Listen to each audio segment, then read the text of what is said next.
Welcome to our council meeting. I'm hearing echo. We all good? Can we get that sorted?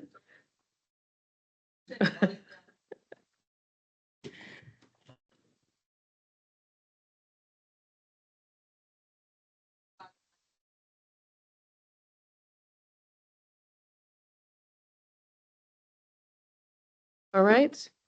Perfect. Fantastic. Hey, welcome councilors and staff to our full council meeting for the 29th of August, 2024. We will open with a KARAKIA. Kia ora, councillors. Whakataka taho ki te uru, whakataka taho ki te tonga, kia makinakina ki uta, kia mataratara ki tai, e he aka ana te arakura, he tio, he huka, he ho hu, ti hei mauri. Thank you very much for that, Mr. Chief Executive. Just before we get underway, just for those who may not be aware, a number of us attended the LGNZ conference, and they had an awards event, and we were recipients of the highly commended Super Steward Award. This was a joint application between Hauraki District Council, Waikato District Council, and Waikato Regional Council for the work that was undertaken on the Wharekauā coast. So thank you, Jennifer and Warren, Councillor Nickel, Councillor Marr, and Councillor Dunbar-Smith, who have represented our council in that work. So thank you very much. It was nice to see those efforts recognized on the national stage. So well done, everyone. Okay, so we've got a reasonably light agenda today. So here's hoping we should be through this by, should we aim for 12:30? Here's hoping. We've got a couple of minutes to get through, and then our first item of business will be the Waikato Waters done well, and we have visitors in the chamber to work us through that item. Okay, so we'll start. We've got our health and safety statement that was on page 5 of your agenda. There's no changes to that.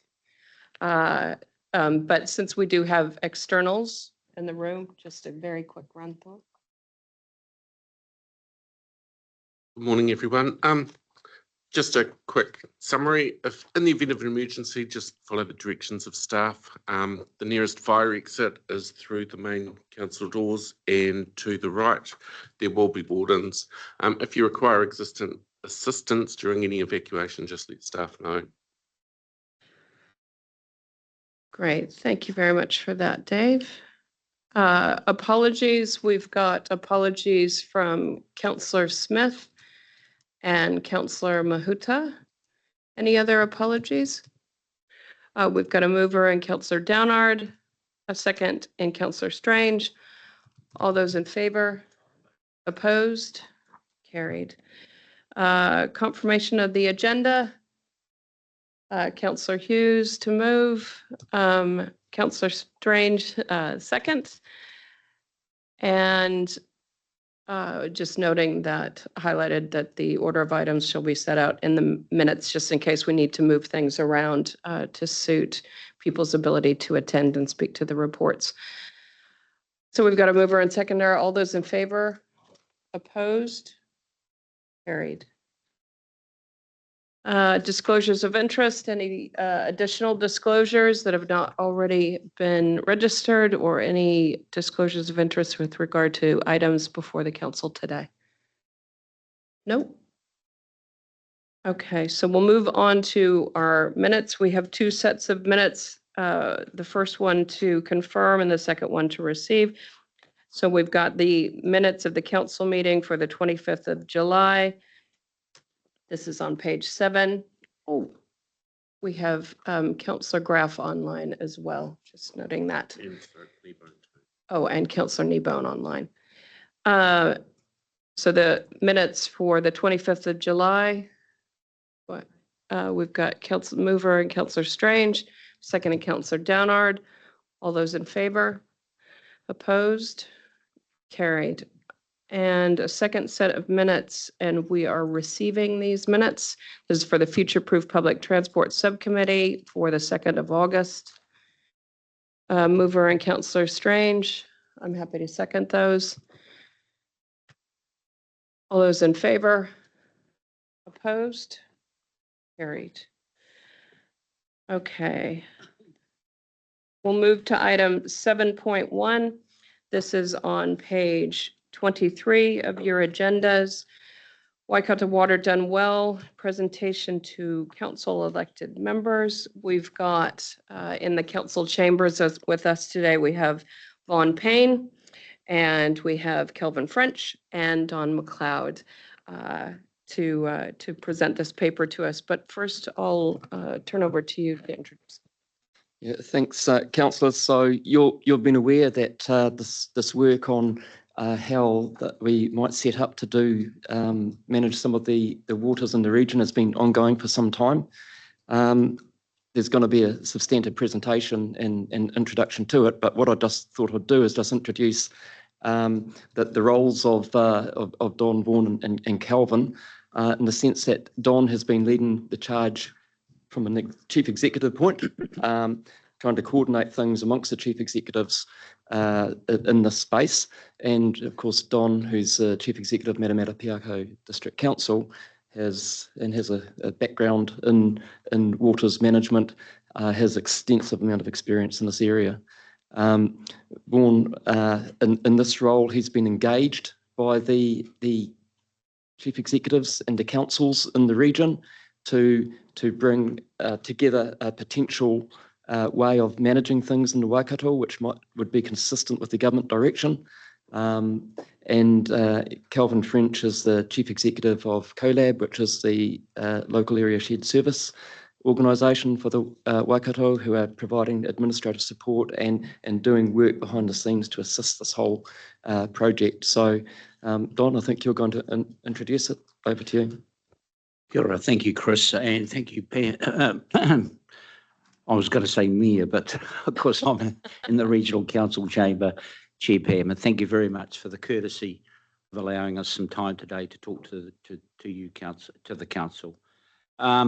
This, as Chris has said, that this is the never-ending story, and we've been going at Three Waters now for a number of years, and we still seem to be on Chapter 1. And what we'd like to put in front of you today, perhaps, is some issues you might like to reflect on and think about in terms of the role and the participation of how Waikato Regional Council might assist in this space, and just to outline some issues that we believe you might like to reflect on. This latest process started as a consequence of the Merrill Iwi Chairs Forum, suggesting that the chief executives provide some guidance on what structures and issues needed to be reflected on as part of central government's change in policy from Three Waters to local waters done well. Now, at that stage, I asked the question, and I can recall the day in Tokoroa where I asked the question, who knows how much capital renewal work we've got scheduled in the greater Waikato over the next 10 years. Now, as it happened, everyone was just at the start of their LTPs, so it was good timing. But no one could answer that question. I couldn't answer that question. But as it's turned out, we've identified the fact that in the waters space, in the next 10 years, there is a commitment in our LTPs for $5 billion worth of work in that time frame. Now, that doesn't count the $1 billion a year that Watercare are going to be expending over the next 10 years. So they've got 10 billion, we've got 5 billion, and Western Bay have got 3 billion. That's $18 billion in 10 years. Now, we've spoken with industry, and there is no way they can deliver that work. There is no way they've got the capacity to deliver it. And if there's one thing civil contracting industries don't want to do is they don't want to invest in skills and plant and equipment without having certainty as to what their workload opportunities are going forward. I suppose the reality is, and I suppose I shouldn't admit it in this forum too loudly, but the reality is we will not get that work done in that time frame. It's just not physically possible. The industry doesn't have the capacity. So we reflected on that and we thought, well, what are some things we can do in order to address that challenge? Because you as the regulator obviously want to see effort and energy put in to addressing non-compliance issues. So it occurred to us that one opportunity to deliver or improve our delivery on that level of capital, knowing that there's a whole lot of other industry and other users that are competing for the same resources that we're looking for, is to aggregate. And it then further occurred to us that if we're going to aggregate, we're in a much better position to approach the regulators such as TIMATANGA and the Waikato Regional Council and sit down and have a meaningful discussion about whether there are possibilities to, rather than doing all that work or committing to it and making an unrealistic commitment, is it possible to take that out to 15 years? So we can't do that as individual councils, but potentially we could do it at an aggregated level.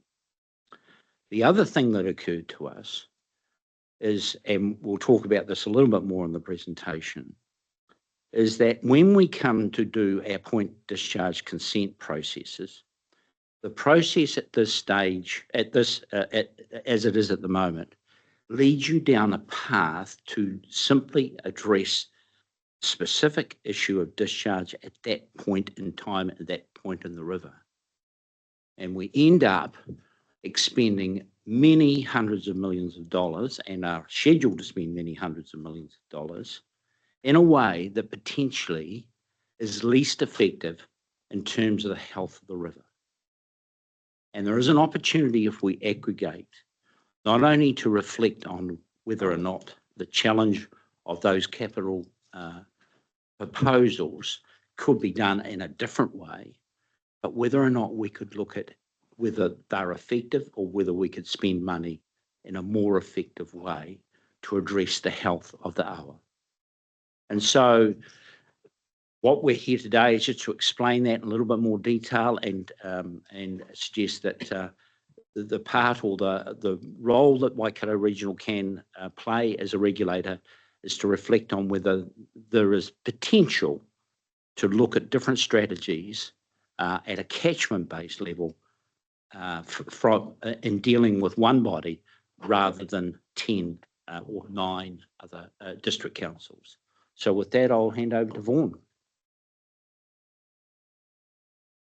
Tūtahi mihi ana ki a koe, Chris. Nau tēnei hui whakarite. Ki a koe, Pam. Tēnā koe o tira ki a koutou katoa ngā kai kaunihera. Nei rata mihi ki a koutou. Just want to reinforce firstly the thanks to you, Chair Pamela and Council, for the opportunity to share work that we've been doing for all the councils in the Waikato, and to acknowledge the leadership of Chris and others in terms of this work. I think, and can also acknowledge the leadership of Don and Calvin and Sinead Hard, who probably won't be online, but there's been some really good thinking and support to try and find a pathway forward for what has been quite a vexed issue for the country in this space. And we hope that we're finding a pathway forward that is both pragmatic and sensible for the Waikato. But we'll let you be the judge of that. I'm not sure, how do I draw? Is it driven from you, Dave? Yep. Okay. Thumbs up. Thank you. So what we want to cover today, and please push us along if we're taking too long in covering it, is just outline what's happening nationally, what's happening locally in terms of the Waikato, and what we've found from the work that we've undertaken to date, which leads us into recommendations and next steps. Thanks, Dave. So nationally, thank you, Dave. Next. So we've got local water done well as a policy of the coalition government. Really big emphasis that this is about local ownership of the challenges and the solutions to those challenges that achieve two things. Firstly, compliance, and secondly, financial sustainability. And financial sustainability is there enough revenue that's been collected? Are you achieving, or do you need to achieve balance sheet separation between waters and the rest of the council business? Making sure that any money that's collected is only spent on, any money collected on water is only spent on water, and it's not being spent on other council activities. So that's a sort of parameters around what financial sustainability means. Thanks, Dave. 3 stages to implementing local water done well for the government. Firstly was repealing all the legislation of the previous government, which has occurred. Tomorrow or Monday, the government will pass new legislation that requires water services delivery plans to be delivered in 12 months' time. And next will be in December, they will put out a bill and pass it by June next year that creates what they call enduring settings for water around economic regulation and those sorts of things. Thanks, Dave. So water services delivery plans due in 12 months' time. They need to, well, I suppose the long and short of it is that there are a lot of work by each council, and there's an opportunity for councils to do that work together. They in effect require 2 things. Firstly, details around the assets, the state of those assets, and what sort of investment is required to meet regulatory requirements. And the second component is what is the delivery model?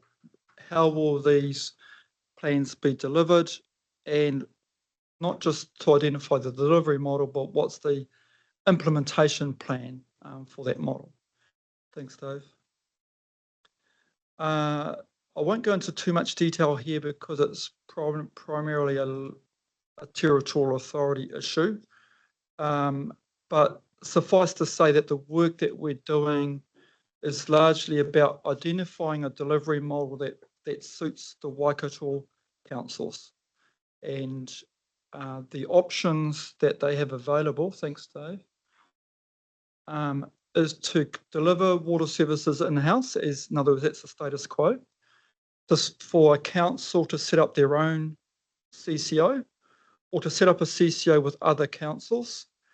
The red boxes are largely about setting up community trusts, sort of like the electricity model. The challenge with those setting up a community trust is that we believe councils borrowing through the local government funding agency is going to be the cheapest and most pragmatic way forward, which you won't be able to do if you set up a community trust. You're going to have to, because LGFA will only lend money to a CCO with council backing.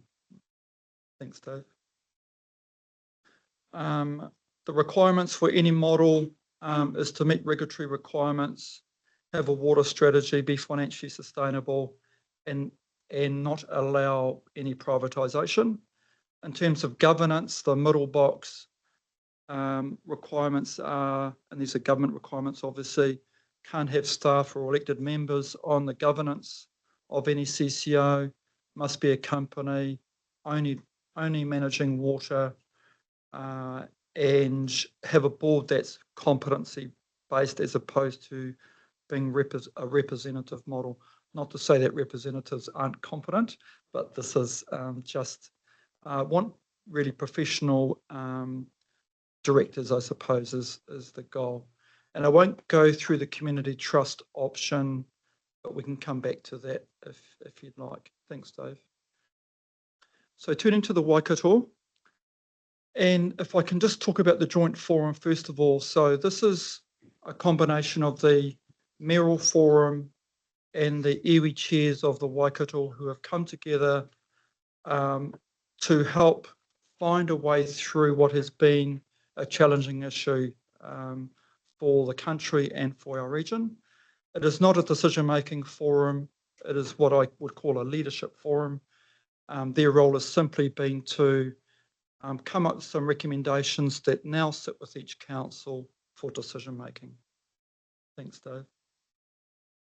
So what have we found? And there's three groups of, I'll probably go back because if I can just stay on the slide, because there are other findings which, unless the slides are out of order, can you just go flick through a couple of slides, please, Dave, and just see if it's an ordering issue. Yeah, I'll start there. Thank you. So the Waikato is diverse, as we know, diverse communities, diverse councils, diverse needs. But despite that diversity, there's a strong willingness from everyone to work together.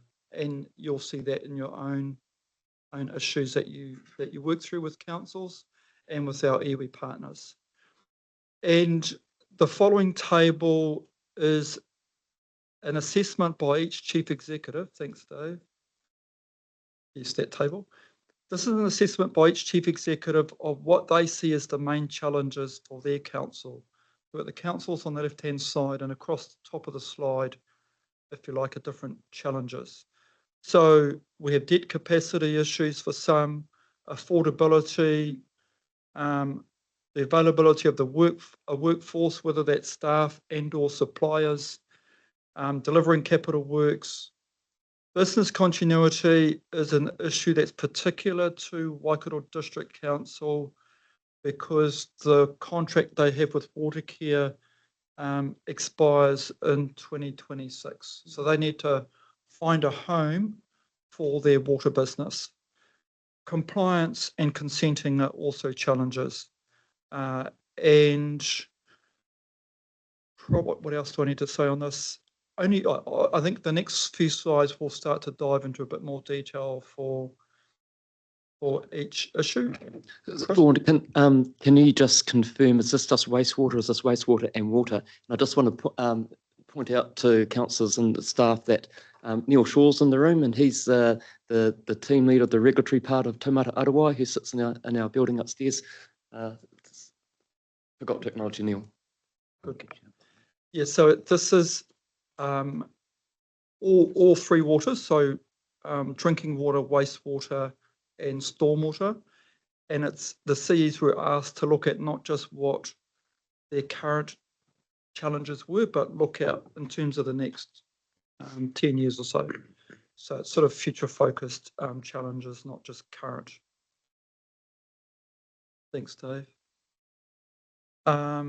So if we look at Waikato Capital Works, which is probably the biggest opportunity that's in front of us. So there's about $7.5 billion sitting in the 10 territorial authority long-term plans that relate to Three Waters or water services. Of that $7 billion, $5 billion is about capital works, meeting growth needs, renewing pipes, plants, meeting consent upgrades, those sorts of things. In terms of asset condition, it's not too flash. If you look at our wastewater network, only 44% of our wastewater network is rated average or better. And I think that's probably a particular concern to the regional council because it can result in pipes breaking, wastewater getting into the stormwater system, getting into our waterways. Probably the next issue is also a concern that we lose about 11 Olympic-sized pools of treated water per day. So that's 11 pools that could stay in, whether it's a spring, whether it's a river, as opposed to being taken out of that water course treated and then lost to groundwater. That's probably enough on that one. Thanks, Dave. This is a profile of the capital works program for all councils collectively in the next 10 years. So the light yellow dashed line at the top is population growth. The grey line at the top is the view of staff about what level of investment they believe is necessary to meet the needs of water services for each council. And we've collated that to provide a collective view. The light blue line at the bottom is the level of investment for capital works in the long-term plans in 2021. The red line is where the long-term or draft long-term plans were in March, and then the dark blue line is where they landed in July, noting affordability issues and things like that. So 2 points I'd make. One is, while population's increasing, in general, our investment and growth in capital works is not increasing overall.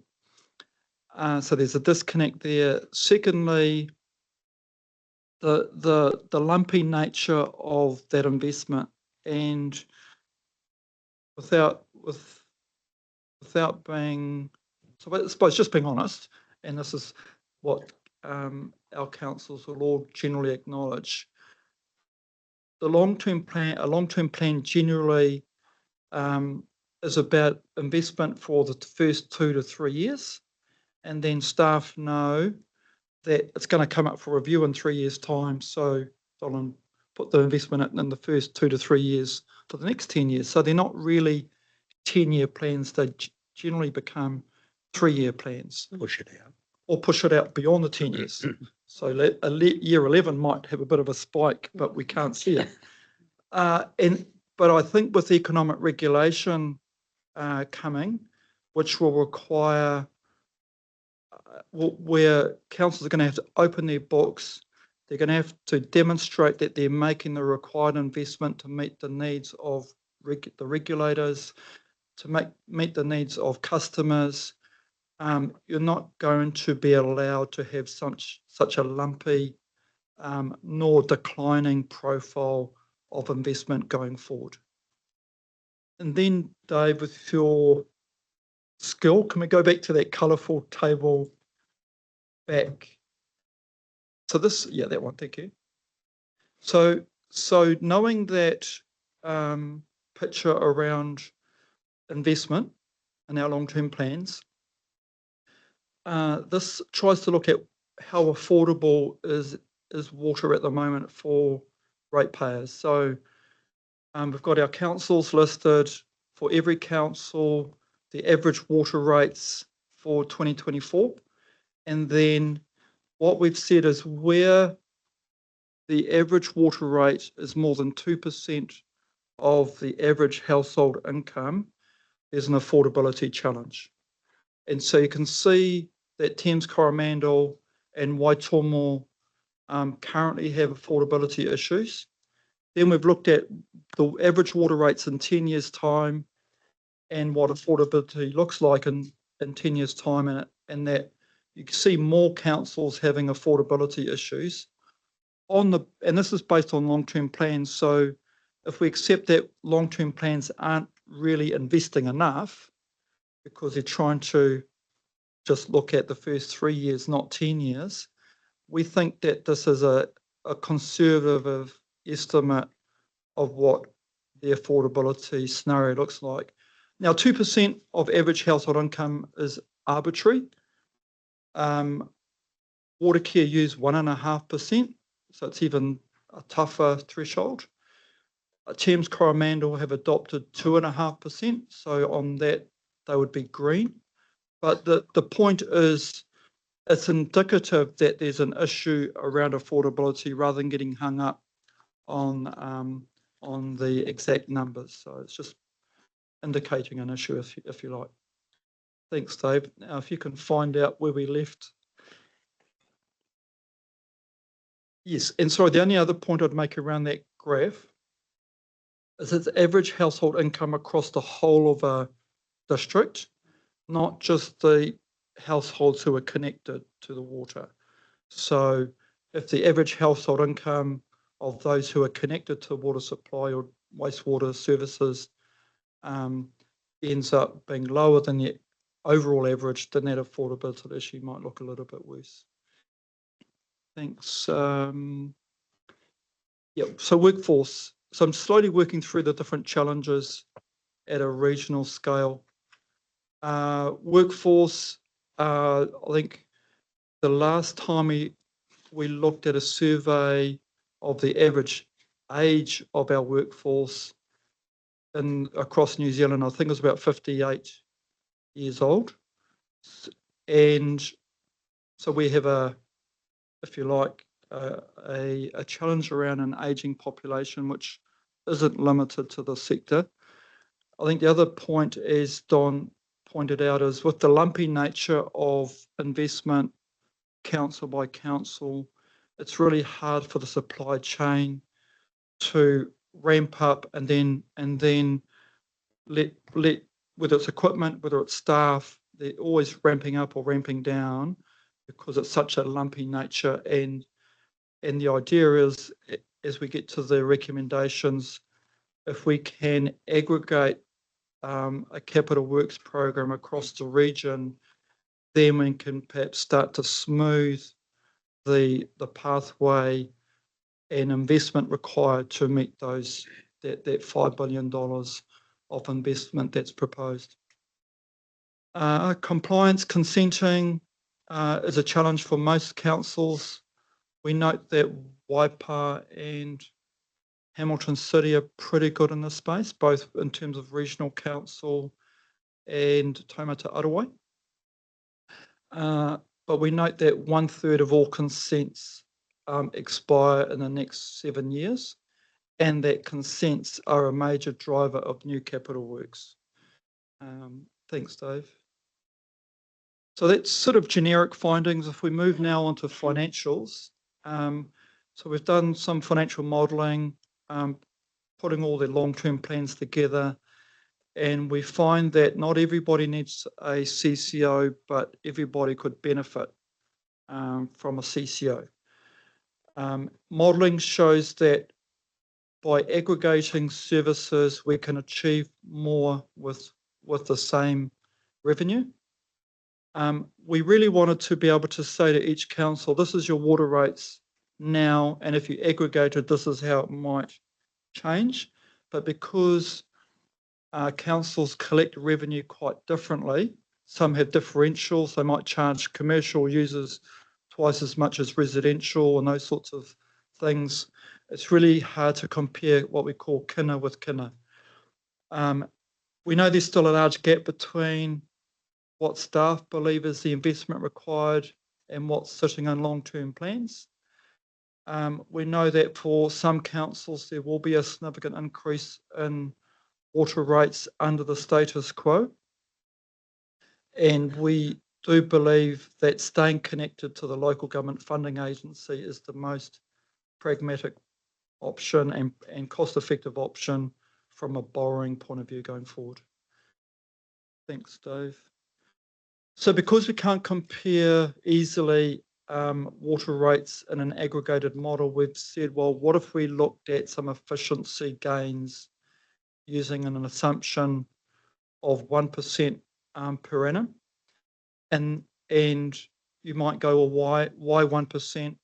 You know, is that realistic to try and achieve 1% efficiency per year? By comparison, you may have heard under the previous reform, Scottish Water did some financial modelling, and there was a lot of criticism of that from some councils. They assumed an efficiency target of 2% per year. Watercare have an annual efficiency target of 4%. And you might remember the Cranley work that was done for Waipa, Waikato District and Hamilton City, looking at a water CCO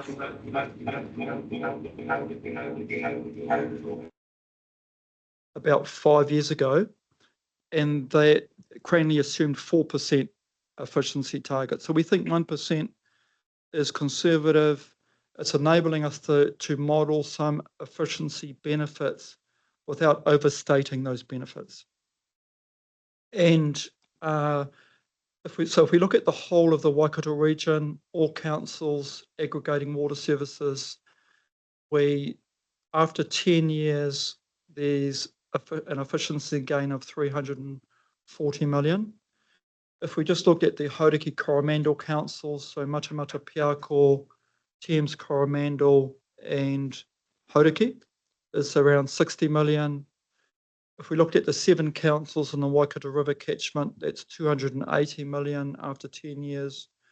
And then the whole region without Hamilton was modelled at Hamilton City Council's request, and that comes out at 200 million. Now, those numbers are after spending $100 million to find efficiency savings. So it's a spend to save result. And I think the other point around this modelling is that we assume that you won't get any efficiency savings in the first 3 years, because you've got to bed in the organisation, bed in the system. So this is in effect 7 years of savings. Thanks, Dave. And so that's all CapEx, all OpEx. But if we look at just CapEx in the same spatial options, these are the results.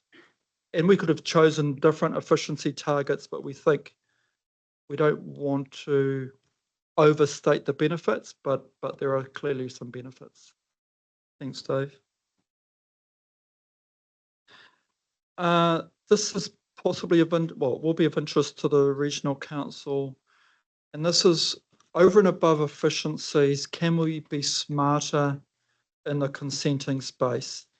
So we have multiple councils and multiple consents in a river catchment. At the moment, each council approaches their consents on a plant-by-plant basis and a council-by-council basis, as opposed to looking at the whole river and going, do all these consent renewals make sense from a river point of view? What if we looked at the collective impact we're having on the river, look at which plants actually need to be prioritised in terms of upgrades, and go what's a prioritised program look like? In other words, try and take a river view or a catchment view as opposed to a plant by plant or council by council view. And in effect, it is te mana o te wai, te ture whaimana type approach in our view. And put up the example of Matamata Piako, where they've got 5 wastewater treatment plants, and they've tried to look at what's the level of nutrients coming out of each plant, looked at how they relate to each other, and tried to do some nutrient balancing between those 5 plants. And so working with Chris's and Brent's team, they have lodged consents for those 5 plants together. If they'd lodged those consents individually, they would have typically spent $6 million. They believe they're only going to spend $2 million through a collective approach. And subject to the consent conditions that pop out the other end. That's right. They're hoping that they'll save $20 million on capital works. So that's one council in the catchment. What if you took all 3 councils, in fact, 4 councils in the Waiho-Piako catchment, because you've got South Waikato also with Tiro and Pataru in the Waiho-Piako, and took a river view, what might the capital works savings be and the consent processing savings be for ratepayers by taking a collective view? And we acknowledge that from a consent authority's point of view, you can do that now, but perhaps it's quite challenging tying those consents together under different councils, because they all have their own individual budgeting processes, which are subject to change through those budgeting processes. But by having a single capital works program between those councils and one organisation managing those budgets, then you're more likely to be able to realise this smart consenting opportunity. Thanks, Dave. Compliance. This is a summary of the compliance situation as we understand it for each council across the three waters and also Taumata Arawai.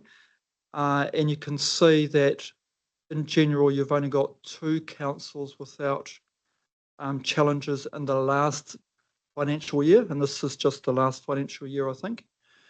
But in general, most councils have challenges in the compliance space. Thanks, Dave.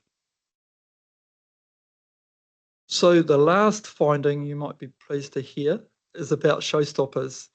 And the idea here is we might go to any particular council and say, hey, we've got a really good financial business case for you to aggregate your water services with your neighbours. And they'll typically say, well, we've got what we call local concerns over and above financial concerns.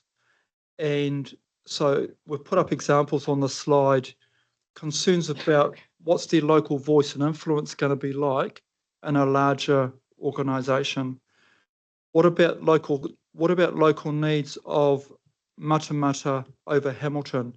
Is Matamata's needs still going to be prioritised? What about giving effect to Matamata Piako's Treaty 7 obligations in a larger organisation? And hey, our community is really concerned about the ownership of assets. What's the go with that? So we've spent a lot of time working with each council to understand what those local concerns are and making sure that we've got a process to address those local concerns in any aggregated scenario. But in summary, what we're saying is any local concern can be addressed with leadership. It just requires a bit of compromise and working through the issue. And so the next slide, thanks, Dave. We have local concerns and we have financial requirements.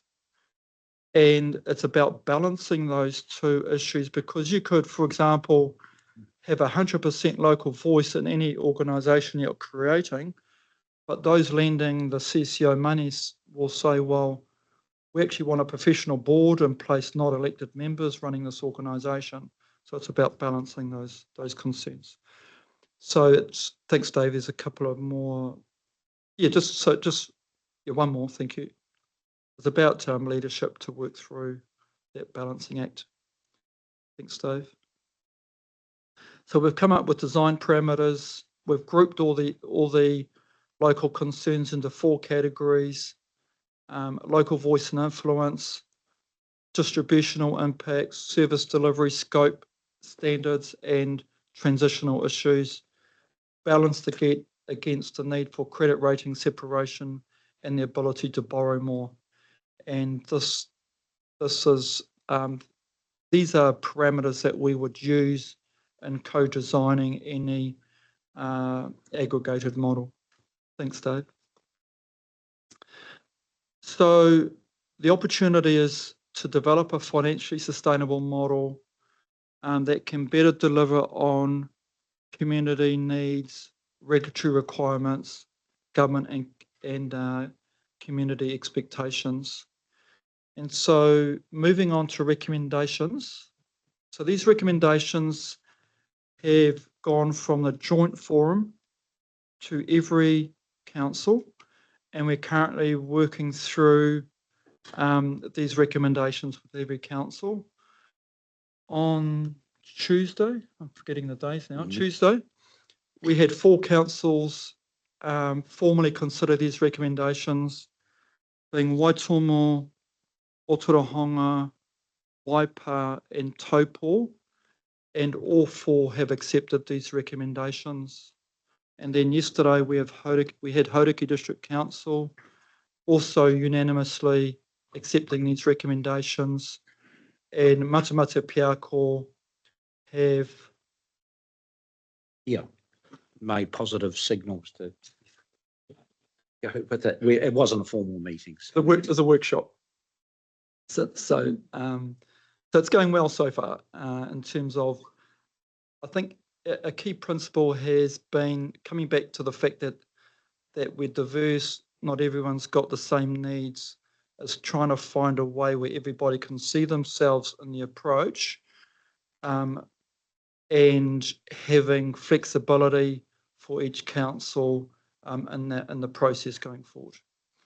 So the recommendations, the first one is, if we're going to come together and work together, what are we trying to achieve? What's our vision? What are the outcomes? How do we measure success? And thanks, Dave. So our vision is te mana o te wai, te mana o te tangata. Healthy water, healthy people. And you won't be able to read the outcomes, but the first outcome is about financial sustainability. The second outcome is about having highly skilled and lifting the capability of our workforce, whether that be staff, whether that be our suppliers. The third outcome is about being customer focused and leveraging technology to help the customer see more value in the services that they're getting, help them value water more, and so on. The fourth outcome is about local voice and influence, because we've got to make sure that if we're going to have shareholder councils, that they do have influence on any organisation that they collectively own, and that they can still influence the way that services are delivered.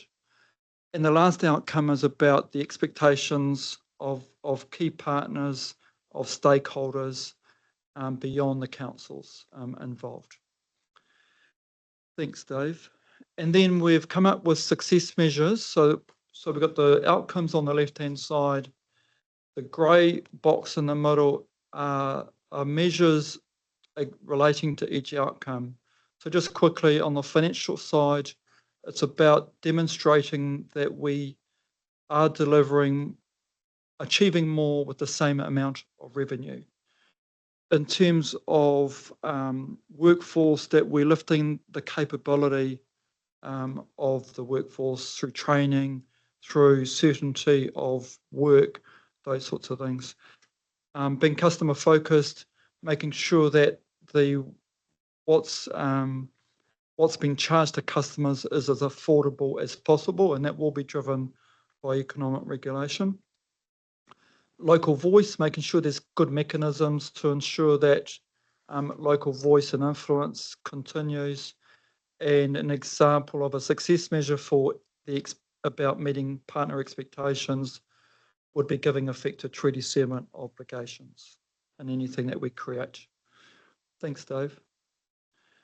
The second recommendation is probably the most important recommendation, and that is that participating councils co-design an aggregated model that's staged by function and governed by a professional board from the outset.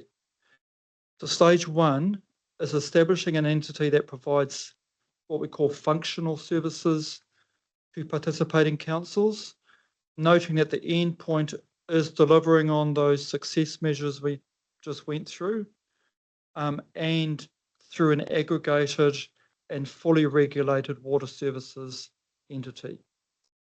So to dive in a bit more detail on what this recommendation means, thanks, Dave. So stage one is all about responding to critical needs that exist now, while being flexible to evolve over time.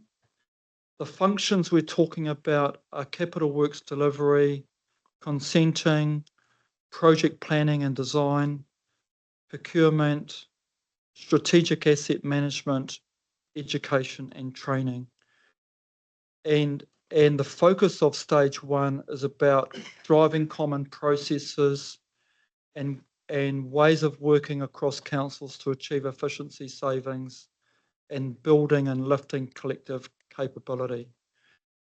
You might say this sounds a little bit like Wellington Water, where councils still collect the revenue, they pass that revenue over to Wellington Water, and they don't have enough revenue and things go belly up. The difference here is that we're asking every council to commit to the end game and not to stay in stage one forever. So there's got to be a commitment to the end game.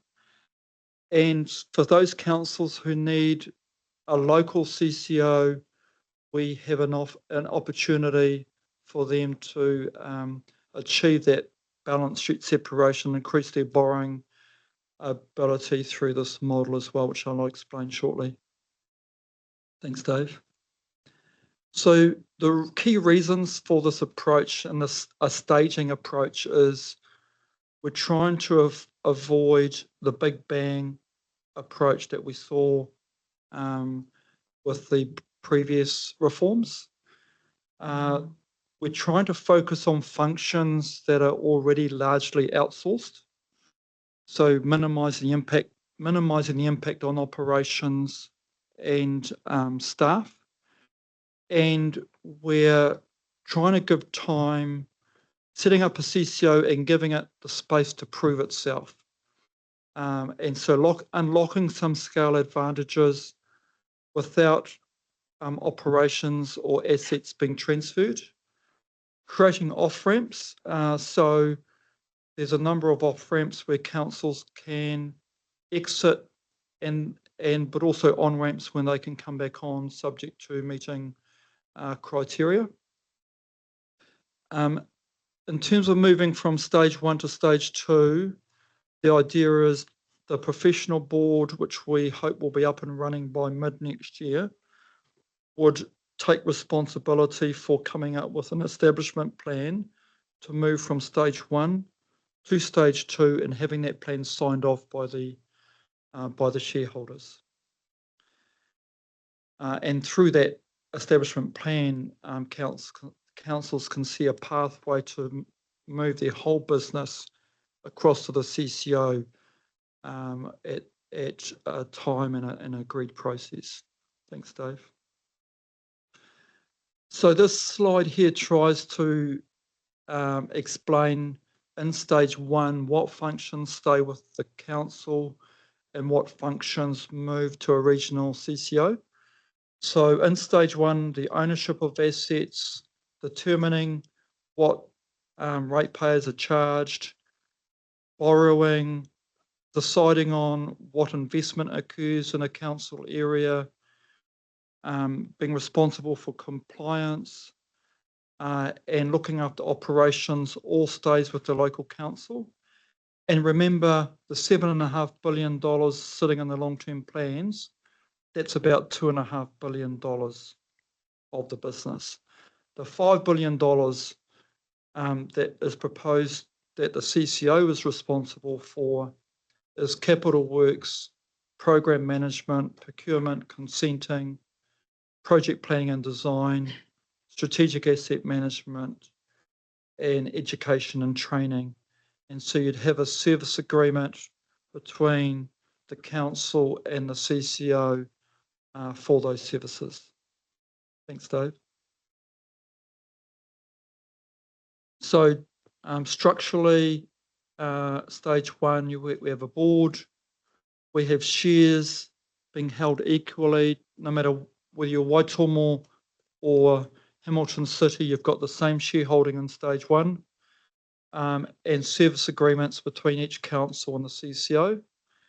So we have participating councils, and if a council needed to get water off its books, achieve balance sheet separation, they could set up a local CCO and have a service agreement still with the regional CCO for those functions I mentioned, and still running operations out of the local CCO.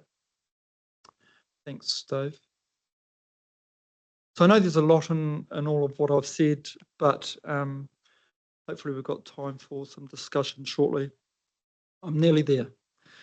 Recommendation 3 is that each council, each member organisation advise the forum chairs, being Mayor Toby and Chair John Bashara, of whether or not, or what they think about these recommendations by the middle of September.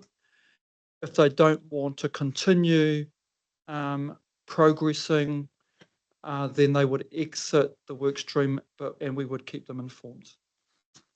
The fourth recommendation and the last recommendation is that a participating council instructs their chief executive to negotiate a heads of agreement and bring that back to each council for their approval by the end of October, with the intention that the heads of agreement is signed in November.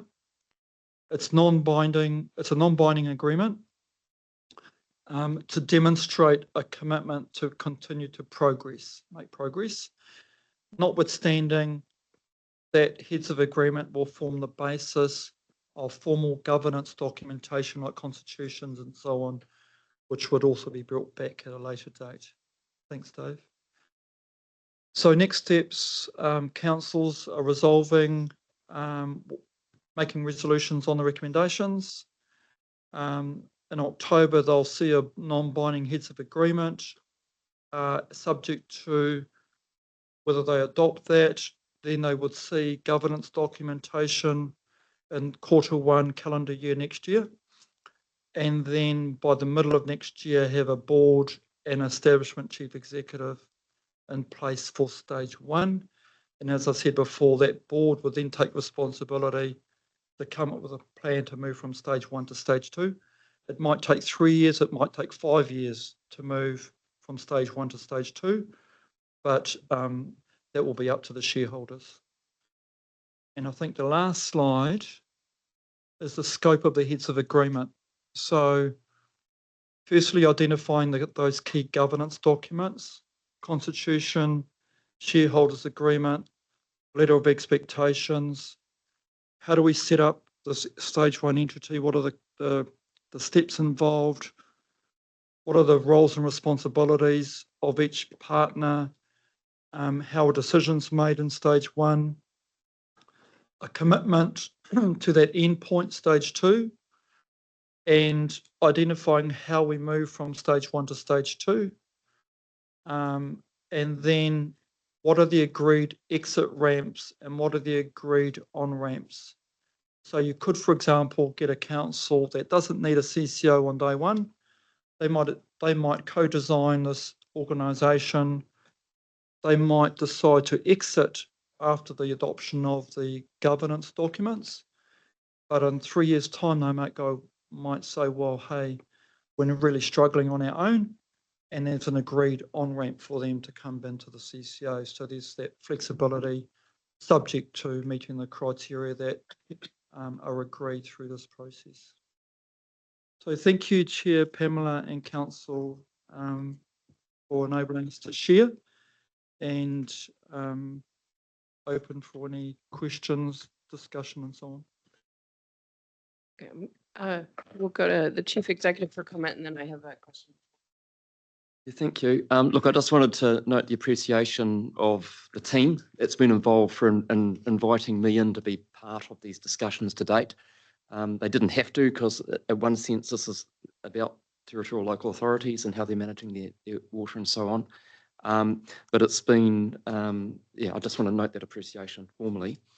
The other thing I just put to councillors is that, and it's probably the last comment that Vaughan made actually, I've been starting to think about actually could or would we be interested in perhaps wanting to have some involvement in the stage 1, not because we have assets that we'd probably see in the immediate future that we might want to be involved, but if stage 1 is about agreeing kind of what loose term the rules of the game are going forward, we might want to have a view on that and influence it, with a view to perhaps at some later date we might be interested in getting more involved ourselves with some of our own asset management, or as stormwater comes closer to us in a rural sort of scene, there could be interest. Now, I haven't had a chance to discuss this in terms of what that would mean, resource-wise and whatever, but I just put that out there, just maybe some of your thinking to include in it, because it is something that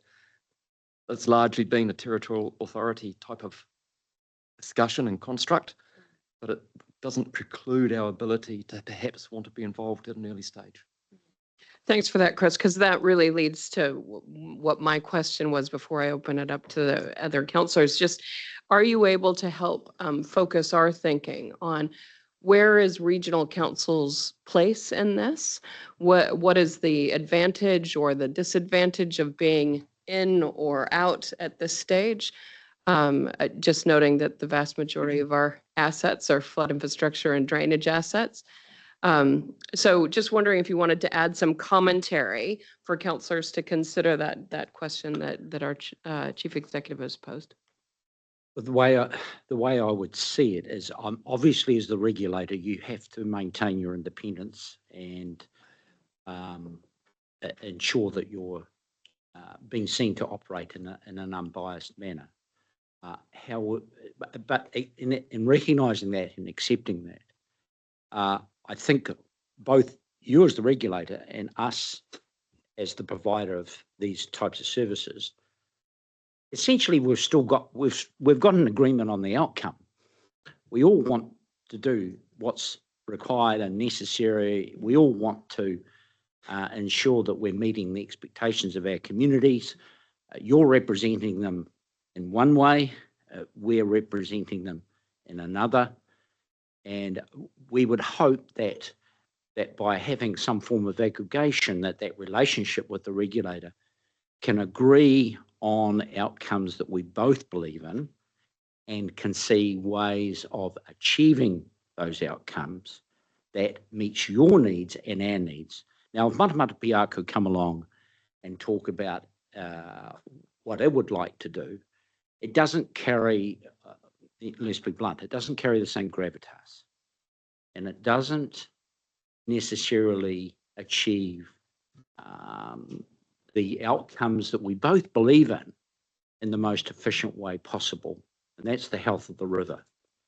And I'll just remark at this point, there's one thing that is unique about the Waikato, in my opinion. Now, there may be a disagreement on this, but we have got across all our major catchments, Waikato, we've got the Waikato River Authority, co-governance entity. We've got in the KARAKIA Co-Governance Forum, which has been identified as part of the treaty settlement, which is yet to be ratified, but it's coming down the tracks. And the other one, of course, is the KARAKIA Gulf Forum. So we have got 3 co-governance entities established on our major catchments and receiving waters. Now, the regulator has clearly a part to play in maintaining or assisting or supporting the effective, operations of those entities. And so it's a question of us not compromising the role of the regulator, but rather working with them in a way that achieves the most effective outcome for the communities we both represent. I've thought of 4 potential roles. Oh. First is around thought leadership, because you're the only organisation that thinks regionally and can act regionally often.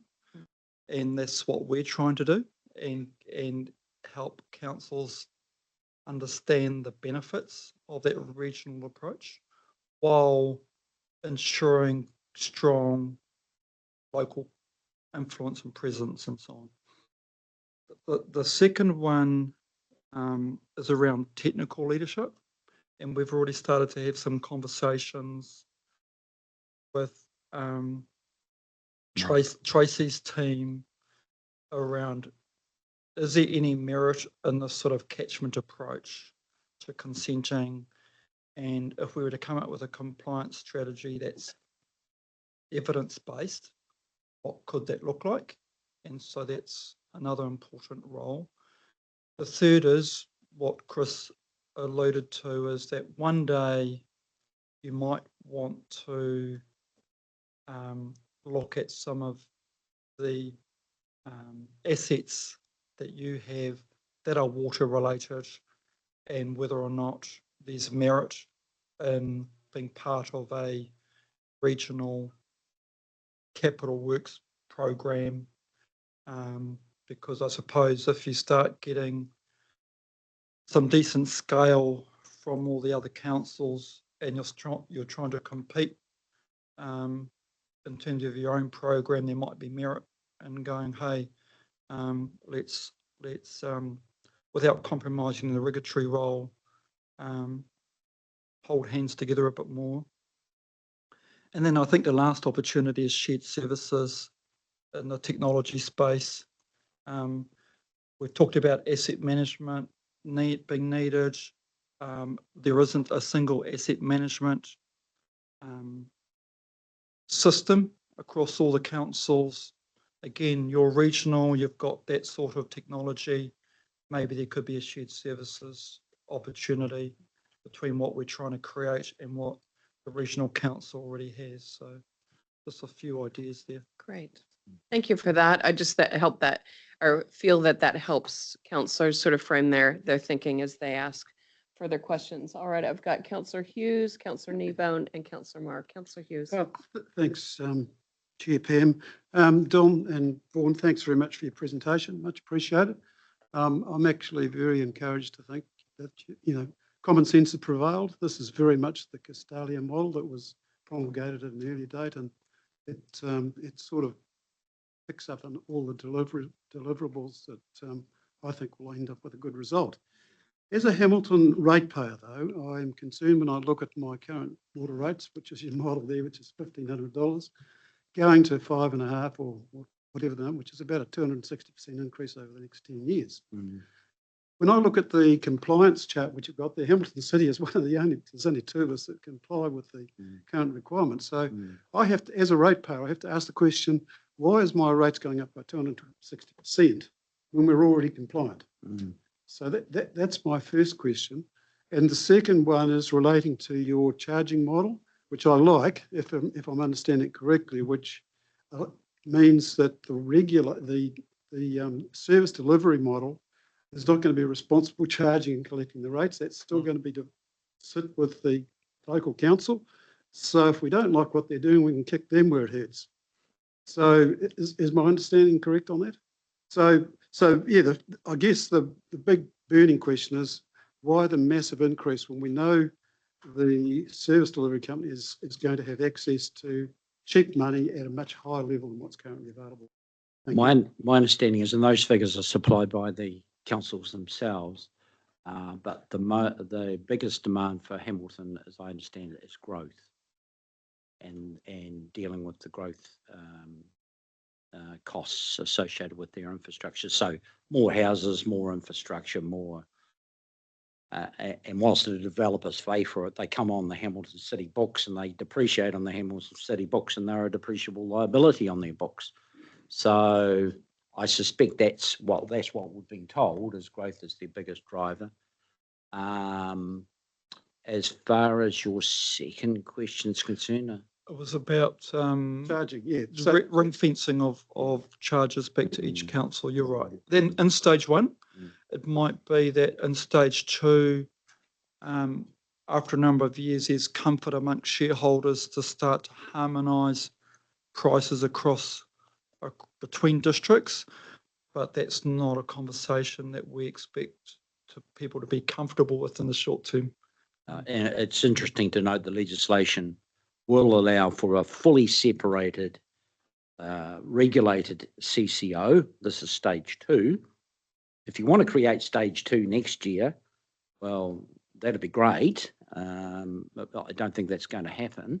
But if you did go to the full CCO, the law will allow CCOs to charge their users directly. In other words, the local authority will not be party to that process. And that will drive things that I think regional council have been probably wanting for a long time, that will drive water metering across all our users. So under the present rating system, rates levy has a charge on the property, effectively a charge on the property of the owner of the property. Yeah, So under the present, on that stage one model, the water service delivery company wouldn't have that facility in place. It would still rest with the local authority. could, but we're not proposing it at stage one yet. Okay. Can I also just, as you're probably aware, Hamilton City and the way that it collects its water revenue is quite unique in that it's attached to the general rate. So it's sort of a targeted rate like most councils. And so depending on the value of your property at the moment, depends on how much money you're paying for your water rates. And Hamilton City need to ring fence their water business and separate it out off the general rate. And so they're going on their own journey to achieve that ring fencing. And that's why I would probably regard those figures up there for Hamilton City as indicative, because it's been really hard to understand what actually is being collected and what's being spent in respect of Hamilton City.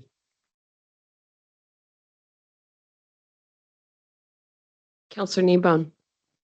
Yeah, thanks. Thanks, guys. Appreciate this. A couple of, 2 or 3 issues. Am I hearing correctly that the rules that the government have put over the top of this would enable our flood protection infrastructure to come under the heading of a water service, in which case if we did want to join the boat further down the track with our own infrastructure projects, we could do that? Because if that was the case, I think it's something that we should do, that we would absolutely need to be on board.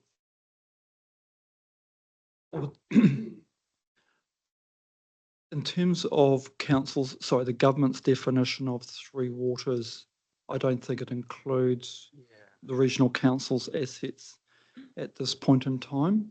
So it would be something that we would work through. Yeah. And I think we've got a pretty enabling government that would make sure, I suppose, that at the end of the day, if there is a benefit to the community, that flexibility is provided for.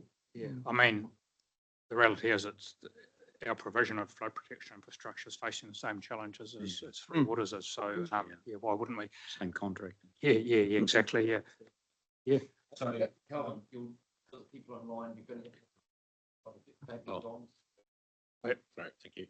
I'll just add to that, notwithstanding that the assets may not be able to go into that entity as it currently stands, that does not diminish the ability of regional council to benefit from working with the TAs to come up with a smart program of capital work, so you don't get lumpiness and price volatility, and you make sure that you've got the access to resource that you need when you need it.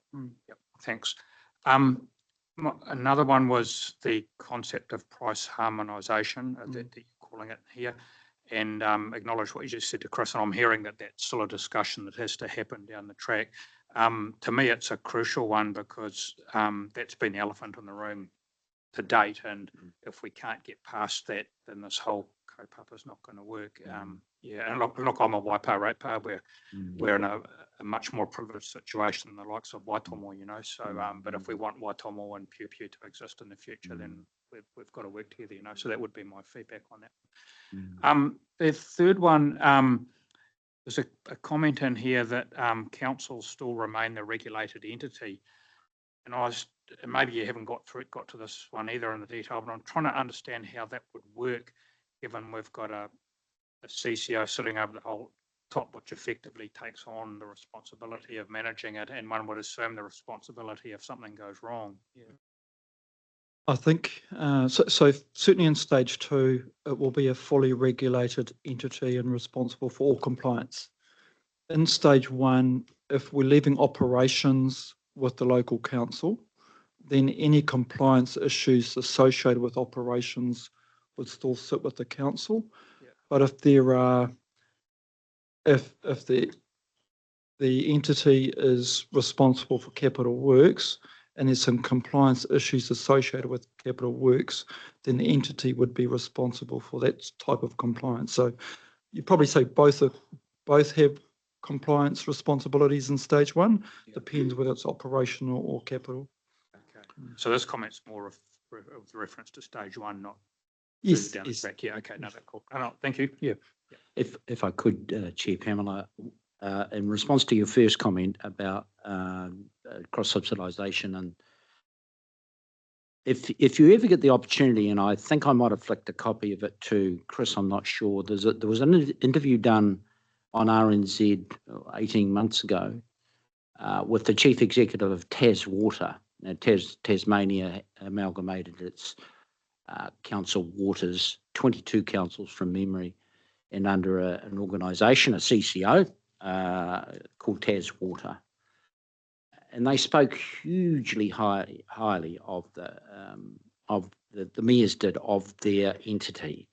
And the key thing as to why they spoke very highly of them, besides all the, the grunt they brought to the process, in terms of grunt and specialist and professionals and all the rest of it, which are not available necessarily at district council level.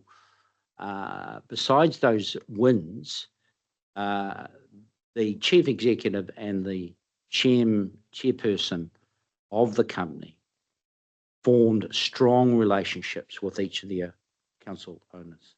And it's about developing trust. And it's like anything, it's like any organisation dealing with another organisation. Ultimately, it comes down to developing trust, communicating well, respecting each other.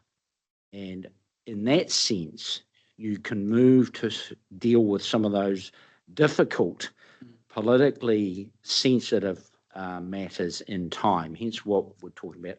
The first phase is to build up trust. This organisation can operate in a way that people feel that they are not being dominated by them, but by being respected by them. Thanks. Thanks, Chair. Councillor Marr.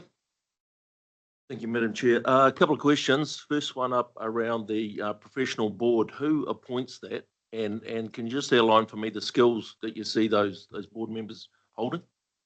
Well, if I look at the business is regulatory, relationship with iwi, engineering, financial, and legal. So in appointing any board, what's the business and what skill sets do you think are appropriate to put around a board that effectively, ultimately, in the end of the day, can hold the chief executive and the staff feet to the fire? Because in our current model, and hence the benefit of having a professional board with those skill sets, the current model, councils are hugely reliant on their staff. And it's really difficult to unpick that or to ask the questions that need to be asked. The second part? Just around the appointments, I'm I assuming see that as a shareholder. Yeah. Shareholders would have. Yeah. And the second one probably come to Director May behind me, but Tracy, do you have any comments around Vaughan's comments around that consenting applications and the benefit of amalgamation?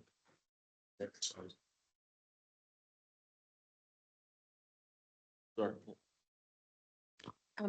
Morning, councillors. Through the chair, it's a concept that Vaughan has just floated the last couple of weeks with Mike Scarsbrook and myself. So we are looking at it. I think there are definite benefits if we start to line up with some of the outcomes that we're looking to achieve, both in a regulatory and non-regulatory space for our catchment. So I think there's definitely some work there to be done. I also think there's probably some learnings, we can look to some of our other councils who have tried to tackle it throughout the country as well. So I think there's a conversation there definitely to be had. Also has potential to dovetail into some of our regional spatial strategy thinking as well. Thank you, Chris. Thank you, Jennifer. Councillor Nicol. Really. Kia ora. I really like what you've presented. I've had discussions over the past couple of years with various exec team members, and I see a lot of the concerns and ideas reflected. And I can tell you've thought about this really deeply, and you're very well qualified to advise. I just think you're a great team to be doing this for our region, because we know it's difficult to do that region-wide stuff. A question I had, and I am keen to explore that involvement of regional council. Really like the 4 points you raised, Vaughan.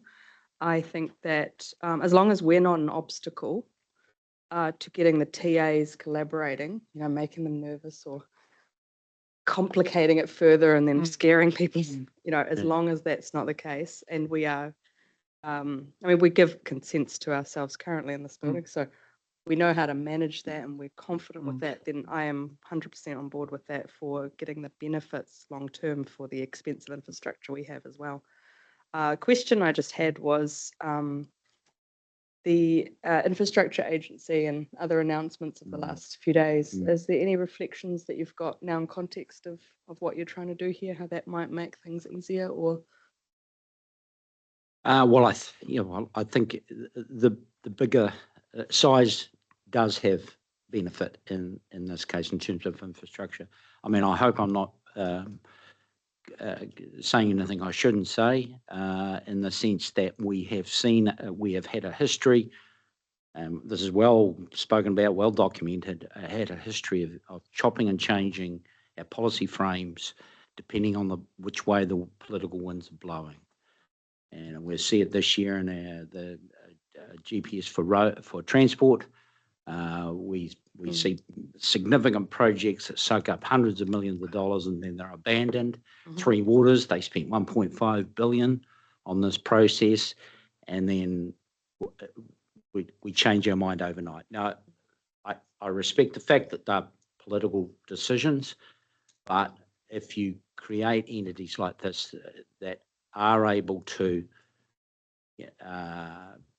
strengthen the supply chain, help strengthen the contracting industry. And if I understand what the government's cross-party are trying to do, and that is agree on what they can agree, stay with it, and allow the industry to develop to the point where it can be more efficient and give us better value for money. At the moment, by way of example, when we're looking at 67 local authorities, we go and design pump stations totally different to what Hauraki District does. We go and use different pumps to what Hamilton City do. How silly is that? It's silly. We're treating a complex, highly expensive piece of infrastructure as if it were a cottage industry. My opinion, we have to change. And it's about risk management, it's about ensuring that that complexity and the challenge of meeting significant investment in a considered way, that the risk of things going wrong are minimised. We're very vulnerable. I mean, we've got a key person that just announced the other day they're leaving. Now, I don't have four of them. I have one of them. So, let alone in the smaller councils. Well, that's right. And, and I've been candid with our council. We cannot continue as we are. And if I could just follow up, I suppose when we got good feedback on the before the deluge preparation of requesting central government funding, just from coming together as a regional sector. I can imagine that aggregation and I realise currently Prime Minister's making a lot of noises about no handouts from central government, but we don't know that these things change from time to time. So Yeah. For local government, perhaps in future, easier to get that. And last point was just keeping future resilience challenges in mind with climate change hat on. It'll be really great for this board to think very innovatively, more so than each council could do on their own, to bring in those nature-based type systems, microsystems that you just wouldn't think of perhaps if you've one engineer and one council, I suppose. And actually, Councillor Smith, he's not here, but he did make a great point a few weeks ago around the fact that there is a limited supply of these fantastic board members. And so obviously if there are lots of little CCOs, one per council, a lot harder to get that quality. So I think you could mention that might help getting some people on board as well, because that's that. All right, I would like to wrap this up if we can, but I did see Councillor Cookson wanted to raise an issue. Thank you. I went to the Zone 2 meeting, I think was in February, and a lot of what you said today, a couple of us said that we must work together better as a catchment of intake and the waste, and look at it as a total catchment, not as an individual councils or organisations down a whole scheme or a whole. So I'm really glad that's come up in here. Hopefully that was the start of the spark that got some of that talked about, because I totally agree with that. And I understand when you're talking about drainage and flood protection. I've got real issues of, do we want it in there? But I understand if you're working as an investment to get capital works done, working together is better than working individually. Totally agree with that. And we went down to Wellington to the infrastructure. What was it? Forum. Yeah. And I sat for 2 days with one of the head people of Philligan Hogan, from Auckland. I can't remember his name right now, but he basically said, we all got to start working better together. They're already building their organisation up to start taking on some of these big projects. What they need is a 10 and 20-year plan. They said they will actually deliver these projects at 40% cost savings, but we got to have the skills and the people in place to drive this forward for the next 20, not 10 years. 10 years is not enough. Yeah, no. It's 20, 30 years that we have these, because we're going to have to bring people in to do to fill these positions in these organisations. We haven't got the skills anymore sitting here in New Zealand at all. So they are, as I said, Philligan Hogan and others are really getting geared up for this, and we just got to get in bed with them and say, yes, we're ready to drive it forward. And so support everything you've done, because that's basically what's come out of that infrastructure in Wellington 2 months ago. So thank you.